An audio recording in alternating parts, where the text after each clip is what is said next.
All right. I'm Olivia Wilde, she, her pronouns. I'm Megan, she, they pronouns.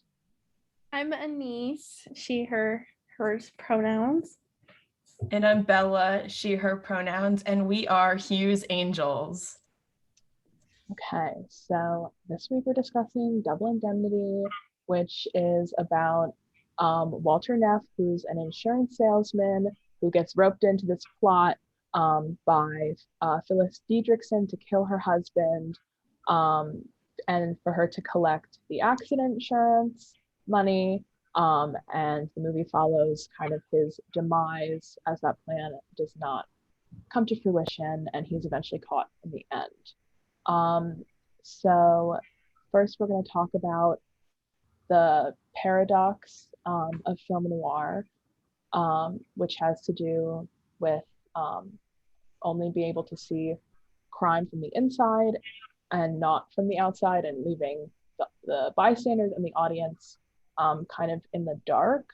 And the first, I think it even starts like in the beginning scene where the audience has no idea why Neff is like walking around like holding his shoulder with the coat on, like in the insurance office really late at night. I think that is kind of like the first moment that we see that like we're not going to be clued into everything that's there. Yeah, I completely agree. Like basically the first thing we see is Neff driving around in his car recklessly and then pulling up to his office, and the man working on the elevator doesn't even know what's going on. Obviously, he's not a part of it. So we obviously don't know what's going on, and then he starts recording himself to his partner. Yeah, it plays. Oh, do you want to go, Olivia? Okay. It sort of plays off the idea that's like a really big theme of how the audience is almost like an innocent bystander effect. So the audience has no option but to be roped in and invested. And so there's almost like this guilt on the audience members to have trust in these main characters, to hopefully like, fulfill, I don't know, like find a resolution for the problem. So in that way, that's just like a typical theme of film noir, is to have the audience feel like innocent bystanders. No, I was gonna say the same thing, in that like the paradox of film noir is like simultaneously happening didactically inside the film, and that like all these people are like clued into what's happening after the fact. At the same time, the whole plot line is generally like the concept of like telling it in reverse, sort of like starting in a flashback, has the same effect in that like the plot is unraveled to the audience in the same sort of playback chronological way that it would be to a person in the film. Yeah, and it's very interesting, or I should say interesting. It's this happens even to the characters as well in the film. The audience and the characters sometimes occupy like the same role of not knowing what's going on. Like sometimes the audience were in the role of Keys, who is unaware. Sometimes we're definitely more clued in than Keys, especially like when he's explaining like what he thinks happened with the Diedrichson murder, even though the audience knows exactly what happened.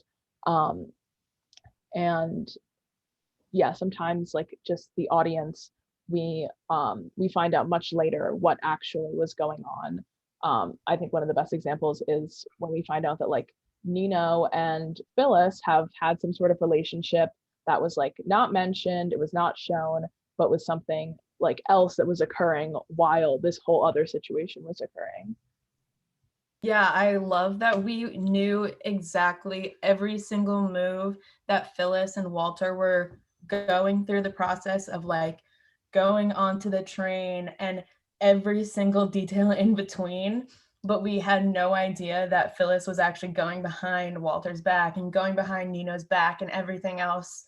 And like, also, we didn't know until Lola mentioned how she thought that Phyllis had like killed her mother and things like that. So there's so many things that we do know, and then the things that you actually really need to know by the end of the film, you don't know until right that moment. Yeah, I would say part of me also wants to say the audience members in a way can hint towards what's going on, because I know that there was a point where Walter was in the home waiting for Phyllis to come down the stairs, and it was what Hughes was talking about in class with, I don't know how to say it, like when characters speak to themselves in their heads but the audience members like hear it. It was that same exact moment where you could hear him talking to himself. And I remember Hughes saying that whenever something like that, when there's like narration like that in a film noir, that means like the plot never goes well. So from based off of that theme, you can almost predict that it's just not going to end in his favor. So in a way, like audience members are can be blindsided, but if you really pay attention to the themes of film noir, that I would like almost disagree that they don't know, like that they do. I mean, that they do know what's going to happen, or can even predict just based off of like the typical themes of film noir. Yeah, I definitely think like the audience, like we know from the beginning that like this whole plan is doomed just from the fact that Neff is talking about how it failed. Um, but the audience doesn't know like it's fun to unravel it because you want to figure out like where it went wrong.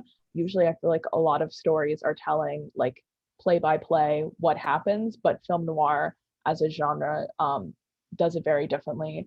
And it's very clear in Double Indemnity of how that like predetermined doom um, plays out. But there's still a lot that we have to figure out like within the movie. And I think another moment that is like where the audience is clued in, but the rest of it or some of the characters are not, is when Neff is meeting with Phyllis and her husband, and Lola's also there and trying to sell him the accident insurance. Obviously, like there's an ulterior motive from Neff and Phyllis, but that the audience knows. But then Mr. Diedrichson is completely in the dark about that, and he's in the dark about the whole thing the whole time. So he kind of really exists very much outside the world that like Phyllis and Neff kind of have. On that topic, when you mentioned like the world Phyllis and Neff, so like my personal interpretation of the um, prompt in the context of noir is that like film noir creates a bubble within the film of this sort of like we were talking about how like film noir aims to paint sort of like a darker side of society that we don't see. Like you can see what's the prompt exactly? Like it shows us the activity from the inside to show us how you can't see it from the outside. Like the way I think of it is sort of like oil and water, like a bubble within. So like society, and then there's like this bubble of crime, and so people within the bubble can see out, and they control how they exist within the society, but no one can see in. And so people are like pulled in, like Neff is pulled into Phyllis always exists within the bubble because of, and as we see at the end, like her past and everything, she's always existed within the bubble of like crime. Neff is pulled into it, and but those on the outside of it can't see in, and they're like there's the idea that like it's you can see it if you know what you're looking for. And I think that that's where like the core character of like the investigator comes into film noir, and that like he he knows the bubble exists, and like he like the investigator knows the bubble exists, but like they don't really entirely know what they're searching for. And I would say that's who like Keyes is in the story. He's aware of the bubble's existence, but he doesn't exactly like, and it's a little like too close for comfort for him, obviously, because he and Neff work together. But yeah, that's like how I would say like the noir like constructs the concept of crime within like its own diegetic society. When you talk about the bubble, I also kind of think about like that iceberg like image where you can only see like the top part, and then the water beneath the water is this massive continuation of the iceberg that no one else can see. So I kind of like connect with that. Something else I was going to mention is that like when I first read the prompt, when I read From the Outside, my first thought was about Mr. Jackson, I believe his name was the witness of the suicide or accident, really the murder. So he really has no idea what's going on, is just a random man on a train going on, I think it was his business trip or something. So he's completely outside and then is brought back in because he is the last person to see the victim. So that is definitely what I thought about first. And then, I mean, there are so many other people that could be a part of that, like other people that work on the train and like their family members, Lola even, I guess because she didn't do anything wrong other than trying to call out Phyllis and things like that. So yeah. In the film, Phyllis and Neff are the only ones that exist like within the bubble. Like there's obviously like the innocent bystander characters are people who like interact with it without realizing it. Like I feel like I'm going too far into this like bubble metaphor, but like they like see the bubble, but they don't know what's inside of it. Other people like Keys knows what's inside of it, but doesn't like see it. Yeah, and it's like two different alignments, sort of like of the innocent bystander, sort of being this counter character almost to the investigator, in my opinion. Like they're the polar opposite in their like alignment to the world of the crime. Yeah, I just think there's so many characters in the film that really they exist so far outside what's going on that it's almost like comical. Like in the when Neff is trying to make his alibi that he's at his apartment, he's like going down to the garage to see Charlie like multiple times, like just trying to get that alibi. And in Charlie's perspective, it's like, oh, he's going to bed, or now he's back, like whatever. But there's this whole other thing that's going on. And it really like all revolves around Phyllis. Like Neff is kind of just doing her dirty work, but it all really revolves around like what she wants. And I mean, she gets what she wants. So she's kind of like really driving what happens, and is really kind of like the core of what we can't see. And I think also, Bella, what you mentioned before about like the iceberg thing, I think that's like it has like the connection to Freud, and also like film noir is very much about Freud. So I think that's a really interesting connection of like kind of like the like the unconscious thing with Freud, and then also like what the like the audience or even characters within the film can't see, and it kind of like works together. So yeah, I think that's pretty cool. I think it's interesting because no, Hughes, girl. I said it too. Sorry, Hughes. Please. I actually read somewhere, so I was really invested in film noir afterwards, just doing like more research about it because I was interested in it. And something that was almost key in a lot of film noirs that I didn't really pick up on until now, which is the truth, is that white, like the color white, even though it's like these films are black and white, you can tell what is pure white. And it's interesting because white means pure, but if you look at who's wearing white a lot of the times, it's Phyllis. And so it's like it's going against that idea that okay, the person that knows everything that's going on is also the one that's wearing white a lot of the time. And so I think that is just an interesting fact about film noir that I had read, is that usually white is meant to mean, pure and innocent, but in film noir, that's not the case at all. That's so weird that you say that, because now that I'm thinking about it, whenever they went to the grocery store to have their meetings, I feel like every time they had their meetings, they did it around some kind of baby item, and all babies are innocent. Like they have done absolutely nothing.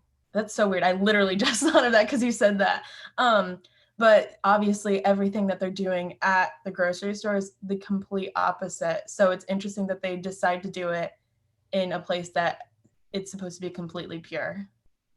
Yeah, the grocery store scenes, like both of them, again have like almost that comicalness of like they are talking about, they're plotting the murder and then they're kind of like debriefing about the murder and also like, you know, talking about how things are not going right. And then they're, at least in the first scene, are interrupted by customers being like, oh, can you hand me that? Like, can you, you know, move so I can get this thing, which like almost suggests like that really like, you know, if you're at your local grocery store, like people could be doing something sinister in the aisles, but you would have absolutely no idea. And I think that also, that definitely ties in to that paradox. Yeah.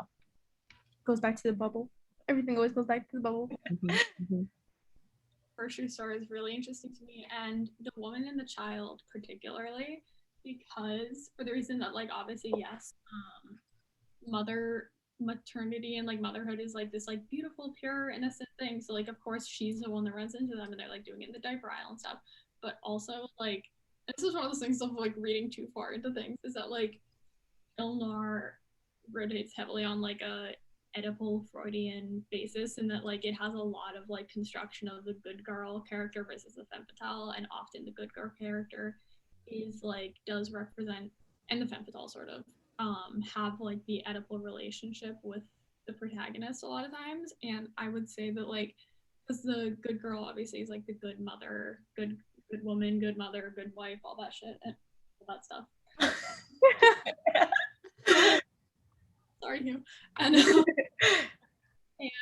so I think it's so interesting that they include her, because Phyllis in every way represents like the opposite, in that like not only is she like the femme fatale, she controls the protagonist, she also like she hates her stepdaughter. She hates her stepdaughter, and she like doesn't she like plot to get rid of her and stuff, and like there's like the whole debate over whether she killed the mom and stuff, right?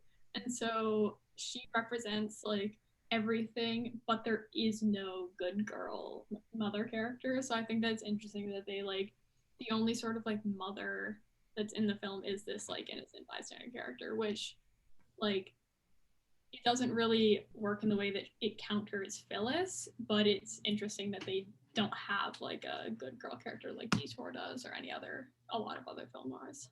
Yeah, I love that you bring that up, because I like, even when you think about like Lola, she isn't even a good girl because she sneaks out to see Nino, and then Nino ends up being like a bad guy. Well, he actually is kind of like a D-bag, sorry Hugh, but but like yeah, so like there really isn't a good girl character other than the innocent bystanders. So I think that's actually a really interesting point.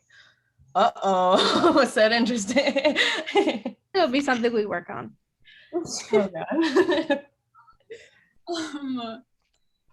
But yeah, my other sort of point within like to sort of like switch topics and like bring it back to like my whole friggin' bubble metaphor thing with the prompt and stuff, is that like the thing that really, in my opinion, sets apart this bubble from the rest of the society is the existence of suspicion, and the idea of like unsuspicion, and that suspicion only exists within the bubble.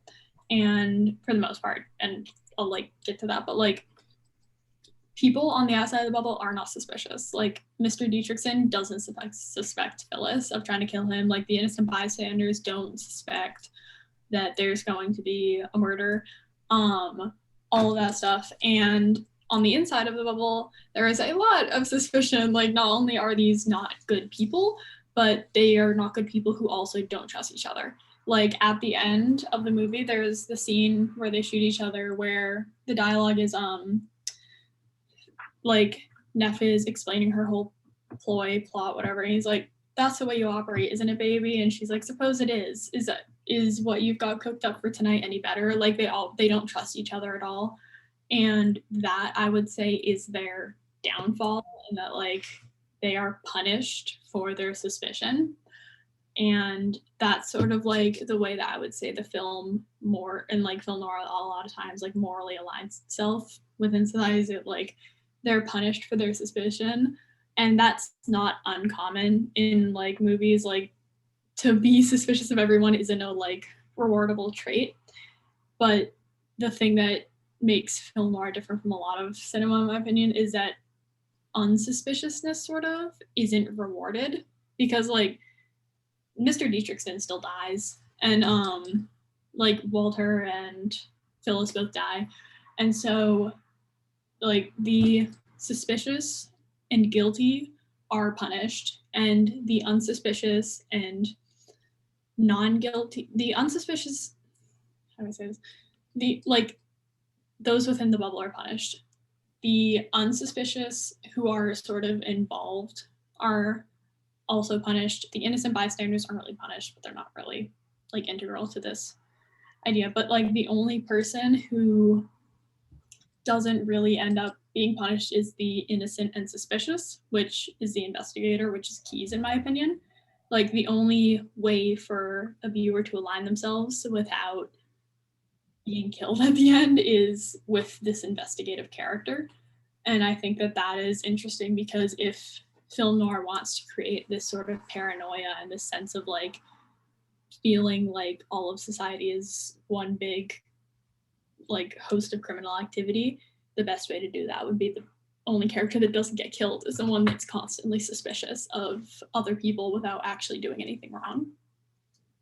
It's weird. Sorry if I interrupted you, but it's weird because Keyes is all, like obviously very suspicious, sorry, but he's kind of punished because of his close relationship with Walter, and he has to be the one to take him down. I completely agree with you. I don't, obviously that's not the same thing as dying or being arrested or things like that, but it's also like how Lola is suspicious, and obviously she doesn't die, but she loses her mother and her father. So it's like they kind of lose like little things, but like, yeah, I agree with you.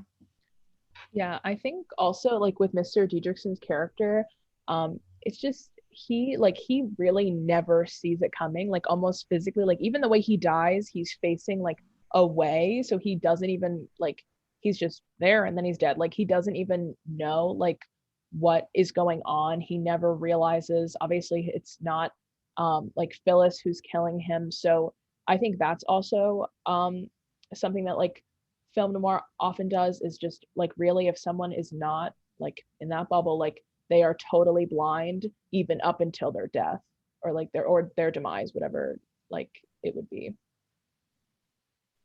I feel kind of bad for Mr. Dietrichson. Like, do you think he actually was hitting Phyllis? I don't know. I think she just made that up so that Walter would feel bad for her. But like also, did he do anything good? No, not really. So like well, And I think that this like alignment of the like suspicious but innocent is like in other movies as well. Like in The Maltese Falcon, one of the only other like films I've seen, the main character is technically innocent in that like he isn't responsible for the crime that he's roped in for, but he is suspicious of everyone, and that's why he frames Bridget, I think her name is, at the end, and that's why he's like able to sort of get away with it all. Not get away with it, he didn't actually do anything, but like he gets off he doesn't get punished in the same way that a lot of the other characters do, and because he is like suspicious of her and he doesn't fall for her whole like femme fatale thing. Are all women in film noir the bad guys? I know that's not true, but in the two that we've seen, it's been women that were a part of it, obviously. And I don't even know if you would call that like a strong female character. I kind of would, but like not like a good strong, like a get stuff done kind of strong. The whole idea, I think, and I only know this because I took melodrama freshman year, and so like we did when we talked about like film noir, it's all like female, Oedipal, blah, blah. So like the femme fatale is the one with agency, which is the woman that ends up being punished, because when these films were being made, women were like joining the workforce, and therefore men wanted to remind them of their place in society, that they weren't allowed to have agency without being evil. So like the woman who has agency is a woman who like takes advantage of the men, versus the good woman is the one who is like seen as the like innocent naive girl who the guy leaves for the femme fatale, and then he ends up being punished, and the femme fatale ends up being punished, and like the good woman sort of gets off because she gets off like scot-free. And well, it depends on the movie, but the femme fatale is like generally the punishable character because women aren't allowed to do anything without being evil. Wow. But yeah, going back to some of the more like instances of like unsuspicion. I think like one of the best ones in the film is when Walter is on the phone with Margie. It's really Phyllis, and Keyes is literally like in the same room as him. He has literally no idea, and they're covering up this phone call. You know, they're talking kind of in code, but still being able to communicate what is actually going on, which is more plotting of the murder. Like he even asked like Keyes if he wants to step out, and Keyes is like, no, it's fine, like just take your call. And that just really shows like how like well hidden things are. And again, I feel like it's a very like real world situation that could happen where you would have no idea that someone is having a fake phone call, because why would that be happening? But film noir really challenges like the idea that like, oh, everything is, you know, why would anything you know, be bad, because everything is just fine. And every moment something is definitely not what it seems. No, I think Keyes is like a great investigative character in like the whole idea of coming into constant contact with the crime and still not. Like there's one really good scene where he's in Neff's apartment with him, and he's like, oh, there has to be more to the Dietrichson murder, like this can't be it, like I know I trust my gut and stuff. And there's like one shot where he stares at Neff for like 5 or 10 seconds, just like looking straight in his eyes. And then he's like, oh, I don't know what it is. And it's sort of like one of those, like, you can see him catching on to what's happening. And like his suspicion is starting to pay off. And like it's very easy to see that he like is suspicious of Neff but doesn't really even know what he's like has stumbled onto. But I think that's a good scene for the idea of like suspicion and unsuspicion at the same time. We want to talk about maybe, because I'm just looking at the time and I know that we said we had some interesting stories, personal stories that we can connect to film noir that I think would be interesting for Hugh to hear. So I'm just looking like based off of the time that we have left, I think it'd be like a good way to like sort of end up our podcast. Does anyone else mad gruesome? So like else wants to like start? Well, I can start. I like live in a pretty big town with like a big population right outside of Hartford. So it's where like Hartford is the insurance capital of the US, the world. I don't know. So like, first of all, that's a connection to Double Indemnity. But there have been like a bunch of like strange family murders that like have been like solved or not solved in my town. So one that I like thought of immediately after watching this film was actually, it happened when, I mean, I wasn't alive yet. My parents were little, but it was on my street that I currently live on. So that's why it's like kind of stuck with me. And my dad lived in the house that I am living in now. So like he grew up right down the street from where it happened. So that's kind of like Hugh's connecting story. Basically, I think what had happened was that the wife's father died and she was getting a lot of money because her father was giving it to her, and that wasn't suspicious. He just had passed away. But she was also about to divorce her husband, and her husband knew about this because he was crazy, so he kind of figured it was coming. So what happened was he wasn't very smart, but he killed her and then threw her out the window, thinking that he could stage it as she fell out the window. But obviously that didn't work, and the whole plot like happened. Like people caught on, just like Keyes, basically. So I thought that was a really interesting story, and I wanted to share it. Do you know how they caught him? Like how, So- like what went wrong? So like they obviously caught on to like the fact that her husband or her father had just died and she was getting a lot of money. And then also I'm pretty sure like her sister or something knew that she was planning on getting a divorce. So it all kind of seemed like weirdly suspicious. And then they probably did like an autopsy or something. This was in the 70s, so it wasn't like as like in depth as it is like now. So they probably did an autopsy and realized like, oh, she didn't break her neck from like falling out a window. She like it happened by like force or whatever. So I think that's what happened. Crazy.